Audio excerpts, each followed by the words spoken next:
हम जितनी भी पढ़ाई करते हैं उनमें मेन रोल होता है दिमाग का, ठीक है। हम जो भी क्वेश्चन को सोल्व करते हैं, जो भी क्रियाएं करते हैं, यहाँ तक कि जो भी जितने भी काम करते हैं वो सब मेन रोल दिमाग का होता है, ठीक है। लेकिन मैं स्टडी पर ले जाता हूँ, ठीक है। हम स्टडी करते हैं तो मेन रोल क्या होता है, दिमाग का होता है। कोई भी सवाल को यदि सोल्व करते हैं तो मेन रोल क्या होता है, दिमाग को, क्योंकि कोई भी सवाल को सोल्व कर रहे, सोचने का काम कौन कर रहा है, दिमाग ही तो कर रहा है ना।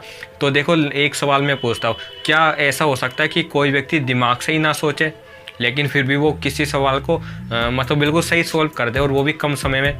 क्या ऐसे पॉसिबल है? देखिए मैं बात बता रहा हूँ, इंडिया के एक मतलब गणितज्ञ थे, मैथमेटिशियन थे, जिनका नाम था रामानुजन। देखिए वो रामानुजन हालांकि वो 10th में फेल हो गए थे, ठीक है, लेकिन जो उनका मतलब गणित में उनमें विशेष योग्यता थी।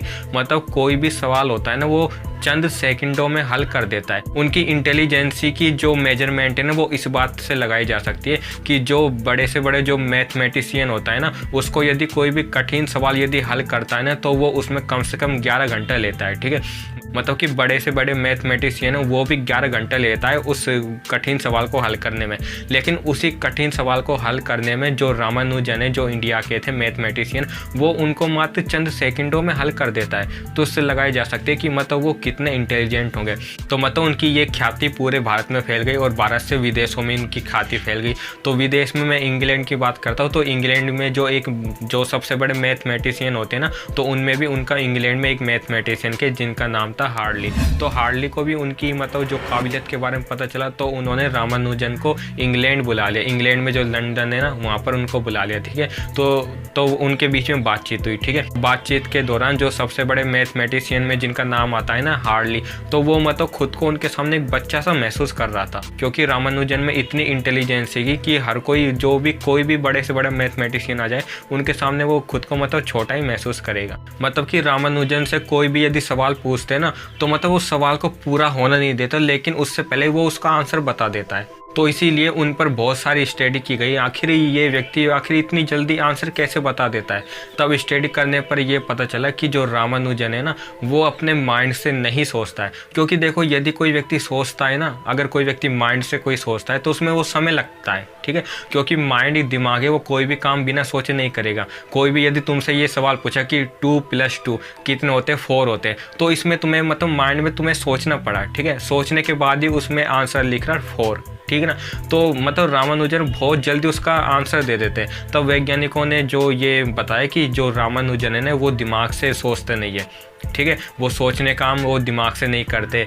तो फिर वो उन्होंने बताया कि आखिर फिर ये इतने जल्दी उस क्वेश्चन को हल क्यों कर देते, जो क्वेश्चन को हल करने में बड़े मैथमेटिशियन को 11-11 घंटे लगते, वो चंद सेकंडों में आखिर कैसे हल कर लेता है। तब इसके बारे में ये निष्कर्ष निकाला गया कि जो रामानुजन की जो मन की जो शक्ति होती है ना, वो शक्ति उनकी जागृत है।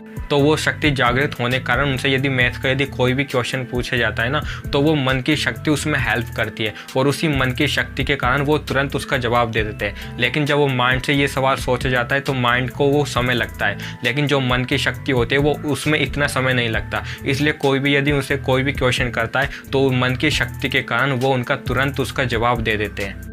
अब देखो हार्डली और रामानुजन अच्छे दोस्त बन गए थे, ठीक है। लेकिन जो रामानुजन है उनकी क्षय नाम की बीमारी हो गई, ठीक है। तो क्षय रोग के कारण उनकी मात्र 32 साल की उम्र में ही उनकी मौत हो गई, ठीक है। लेकिन मौत से पहले रामानुजन ने अपने दोस्त मतलब कि हार्डली, जो कि सबसे बड़े जो मैथमेटिशियन में उनकी गिनती है, ठीक है, तो उन्होंने उनको 4 प्रेडिक्शन बताई। प्रेडिक्शन मतलब एक तरीके से थ्योरीज लगा सकते हैं कि इस प्रकार से होता है, ठीक है, वो थ्योरीज उनको बताई, ठीक है। फिर देखो वो 3 जो प्रेडिक्शन थी ना वो हार्डली के जीवित रहते ही वो मतलब सच साबित हुई, ठीक है। लेकिन जब हार्डली मरने वाला था तब उसने अपनी विल तैयार की। विल में उसने ये भी बताया कि रामानुजन ने मुझे 4 प्रेडिक्शन बताई थी, उसमें 3 बिल्कुल सच साबित हुई, लेकिन अब वो चौथी प्रेडिक्शन बताई थी वो भी सच साबित होगी क्योंकि उनको रामानुजन ने बताया, ठीक है। इसलिए मेरे मरने के बाद इस चौथी प्रेडिक्शन पर भी काम किया जाए, मतलब इसकी भी खोज की जाए। तो देखो हार्डली के मरने के 22 साल बाद जो रामानुजन ने जो उसको जो चौथी प्रेडिक्शन बताई थी वो भी सच साबित हो गई। तो मतलब उनकी इंटेलिजेंसी मतलब कितनी थी, तो उससे थोड़ा सा तुम्हें अंदाजा हो गया होगा। इस वजह से रामानुजन को आज भी गणित का भगवान माना जाता है, क्योंकि उनका जैसा आज तक कोई भी व्यक्ति नहीं हुआ है।